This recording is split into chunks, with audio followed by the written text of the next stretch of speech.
Unit 1 test solution. So I'll go through each of the problems and do my best to be clear, concise. You can look at your test, and if you see one where I have written out -1, that means something is not quite right and this video is good for you. So number 1, find the prime factorization of each number. Show your work. So that means use a factor tree. We say 9 times 8. We take any number and we can break it down into its prime numbers, and that's prime factorization. 3, and I like to circle the primes. 2 times 4, 2, and 2. So the prime factorization of 72 is 2 times 2 times 2 times 3 times 3, and we can say with exponents that's 2 to the third power times 3 to the second power. 132. So 132, let's break that down. Let's say 2 times 66. Let's say 11 times 6, and 2 times 3. So the prime factorization is 2 times 2 times 3 times 11, or with exponents is 2 squared, or 2 to the second power, times 3 times 11. What number has this prime factorization? 2 to the second power times 3 times 5 to the second power times 7. Show how you found the number.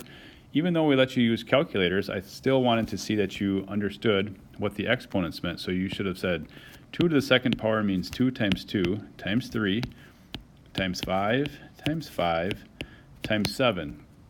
And when you multiply those together on your calculator, 2 times 2 times 3 times 5 times 5 times 7, you get 2,100. A number is less than 85, so it's less than 85, and it has 26 and 6 as factors. So 26 and 6 are factors. That means whatever number is less than 85, that means 26 is a divisor and 6 is a divisor, or 26 is a factor and 6 is a factor. So a way of thinking about this is we know that the number has to be greater than 26, right? Because 26 is a factor of itself.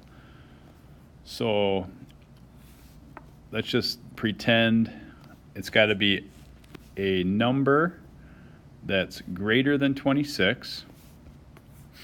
So we could say 26. Let's do the factors of 26. 1 times 26 is 26. 26 times 2 is 52. Well, let's just stop there and see if 6 goes into 26. Well, what are the factors of 6? 6 times 1 is 6. 6 times 2 is 12, 6 times 3 is 18, 24, 30. So no, 6 does not go into 26. So we know it can't be 26, even though 26 is less than 85. How about 52? We should check to see if 6 goes into 52. So if we take 52, divide that by 6, does 6 go into 52? Well, 6 times 8 is 48. 6 times 9 is 54. Nope, so 6 doesn't go into 52. So you sort of do some guessing and checking here. Let's do another multiple of 26. So if we say 26 times 3, we get 78. Let's check 78. 78 is less than 85. Let's see if 78 is divisible by 6. 78 divided by 6. 7 minus 6 is 1. Oh, 6 goes into 18 3 times. So yes, that means 78 has to be the correct number, because why? 26 is a factor of 78, and 6 is a factor of 78. Awesome. Number 4, the owners of an amusement park want to add more rides and an arcade to an open field. So we have to be thinking about this problem in terms of this area right here this rectangle, big rectangle, is an open field. And we have the rectangle chopped up into two parts. So we'll have rides and we'll have an arcade. The owners do not know all of the measurements. So we know that n, the letter n in this case, is a variable. We need to write two expressions, and we know how to write expressions because we've practiced it. We know how to write expressions in expanded form and factored form. So let's think about an area model here. If I wanted to find the area of this large rectangle, wouldn't I multiply 30 times n? Yes, I would. So I would say, here's one expression. We could say 30 times n plus, we have to add this area here. So we say 30 times n plus 30, because we still have, this is 30 over here, so 30 here is the same as 30 here, so plus 30 times 40, and that would be the expanded form. So for the factored form, let's pull out what's common, 30. We could say 30, or 30 times n plus 40. 30 times n plus 40. So this is one expression. Here's another. This is expanded form. This is factored form. Number 5, Sam and Martha are local names for two lighthouses. So here's a lighthouse. It's up on this hill and it gives off light. And here's another lighthouse. It's up on this hill. That's a terrible lighthouse. But it gives off light. It keeps the ships sailing. Want to see my ship? There's my ship. So this is the water. Okay, so anyway, the lighthouses guard the particularly dangerous part of the coast. Sam blinks every 12 seconds. Right, so we'll call this Sam. And Martha blinks every 8 seconds. Martha blinks every 8 seconds.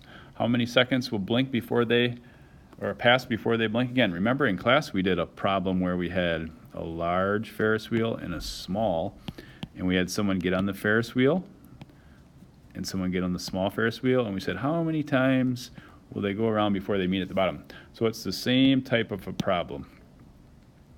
All right, so let's solve this problem. So we have 12 for Sam and 8 for Martha. So we should be thinking, is this least common multiple or greatest common factor? Well, we've done a lot of problems like this, and we know that this is a least common multiple because the numbers are going to get bigger. They're going to get bigger than 12, or in this case, 12 and 8.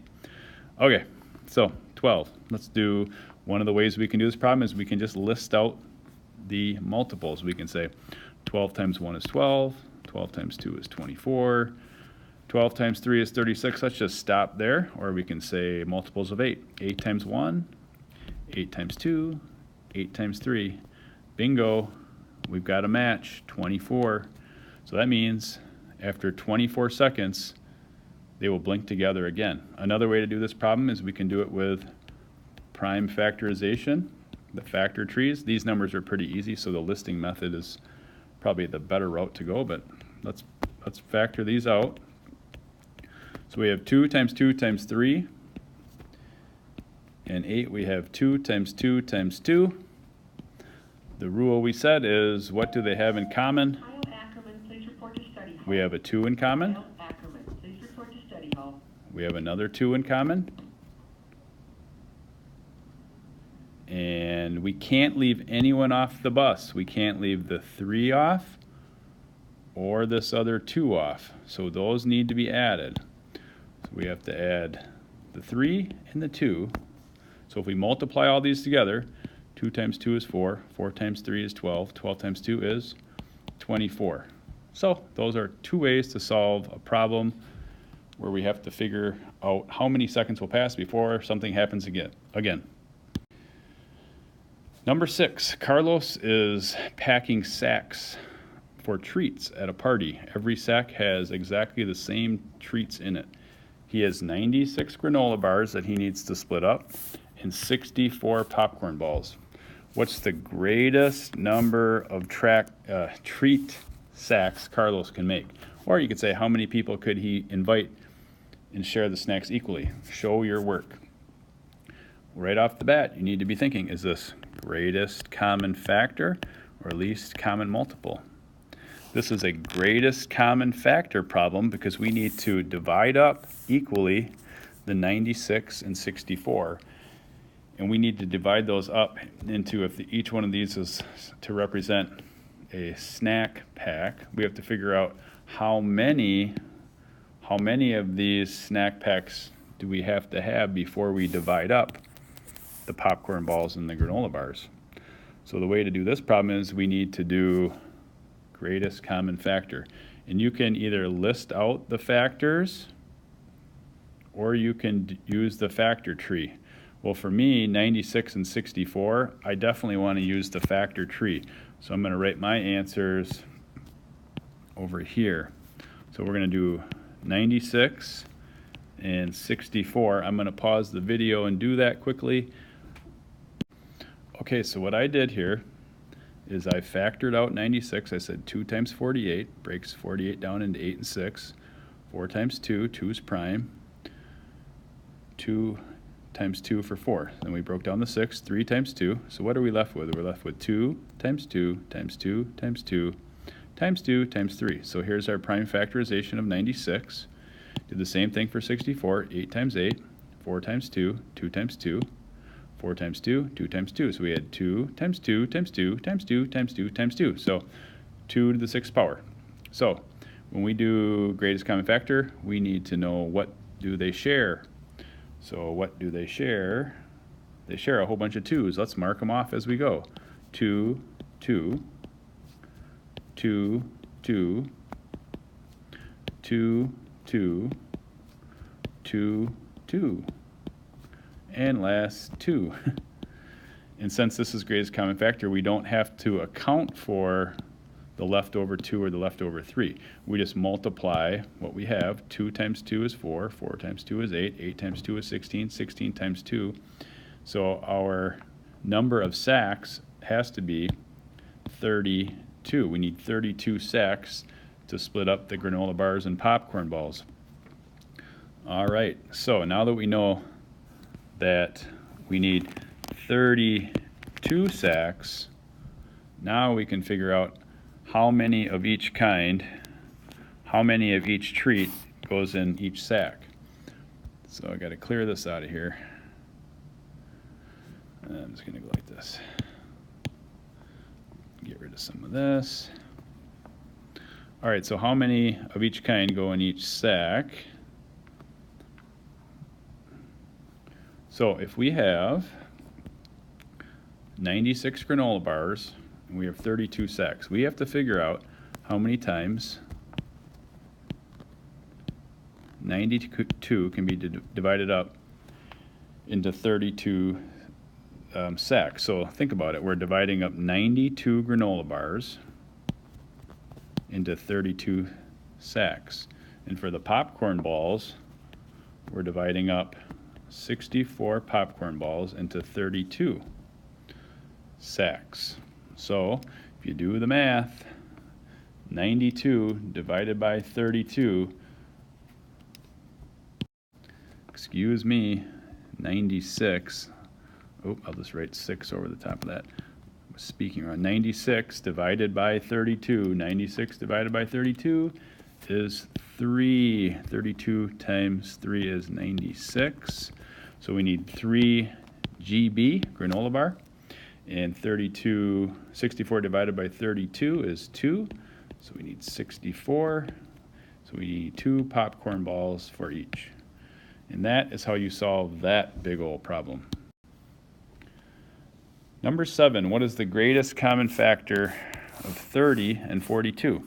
Well, for me, you can do the list. You can list out the factors, or you can do the tree. Okay? I can see it in my head, but I like to use the tree because then you don't have to have them memorized as well. So let's just do the tree for 30. So let's do 15 times 2, 3 times 5. So it's 2 times 3 times 5. 42 is 7 times 6. 3 times 2. We have 2 times 3 times 7. So what's the greatest common factor? It's the factors that they share, and we multiply them. So they share a 2 and a 3. So 2 times 3 is 6. Your answer is 6. The greatest common factor is 6. What's the least common multiple? Well, for least common multiple, we use the same factor strings, which are 2 times 3 times 5 for 30. In 42, it was 2 times 3 times 7. Now for this one, you have to put down the common ones, and you can't leave any of them off. So we have a 2 times the 3, and we also have to put on our 5 and our 7. So 2 times 3 is 6. 6 times 5 is 30. 30 times 7 is 210. So 210. 210 is our least common multiple. Part C says find another multiple. Well, if we know that one common multiple is 210, to find another multiple, we can just multiply a common multiple. So we can take 210 and just multiply it times 2. 2 times 0 is 0. 2 times 1 is 2. 2 times 2 is 4. So 420 is another common multiple. There's an infinite number, and that's just one of them. We could do 210 times 2, or 3, or 4, or 5, or 6, or 7. All of them would work. Number 8, Dawson wrote the factorization of 3 squared, which is 3 times 3, times 5 times 5. So what we know, and this says without finding the actual number, that means you don't have to solve anything. We just want to know, is it even or odd? And we did patterns with evens or odds. So if you take 3 times 3, you're going to get 9. That's an odd number. 5 times 5, odd times an odd, is 25. That's an odd number. So if you take an odd times an odd, which we just did here and we did here, what will you have? Will you have an even or an odd? We'll just do a couple. What's 3 times 3? That's 9. That's odd. How about 7 times 7? That's 49. That's odd. So we know that the answer should be odd, because an odd times an odd is an odd. But you have to know something about exponents. Find the value of this expression. So I'm going to rewrite it because I like to write big. 30 minus 3 to the second power divided by 3 plus 8 times 2. I said when you go through the drive-thru and you order a burger, you don't shove the whole burger in your mouth. You bite off a little at a time. And I showed you how to bite off a little at a time using PEMDAS. So we want to do parentheses first. So what's in parentheses? Well, we have 8 times 2. So 30 minus 3 to the second power divided by 3 plus 8 times 2 is 16. We bit off this. Now we're going to do our exponents. 30 minus 3 squared is 9 divided by 3 plus 16. So this is a division.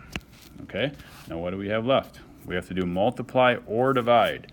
So I like to put parentheses around, so I know I'm not going to miss it.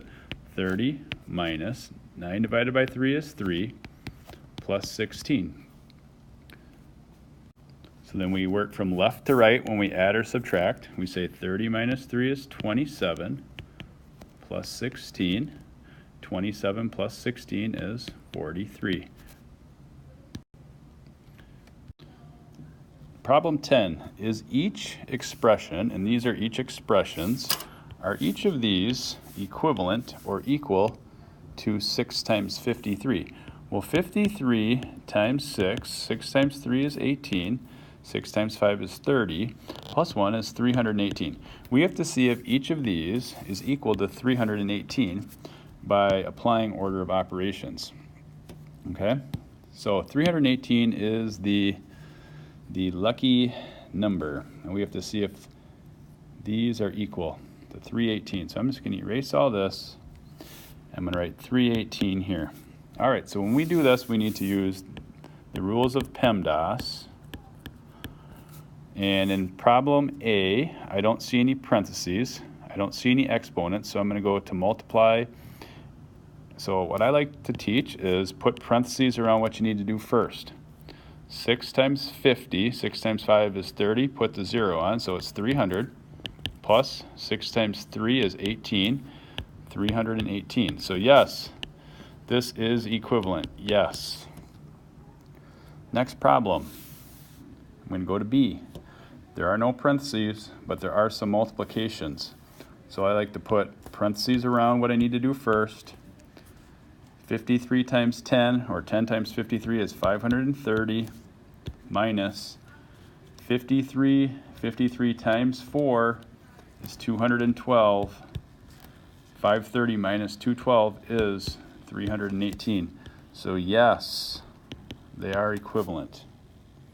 C. 6 times 50 is 300. Oops. 300 plus 3 is 303. We say no, they're not equivalent. So the last one here, we have 53 plus 3 is 56 times 6. 56 times 6. 6 times 6 is 36. 6 times 5 is 30, plus 3 is 336. So no, that is not equivalent.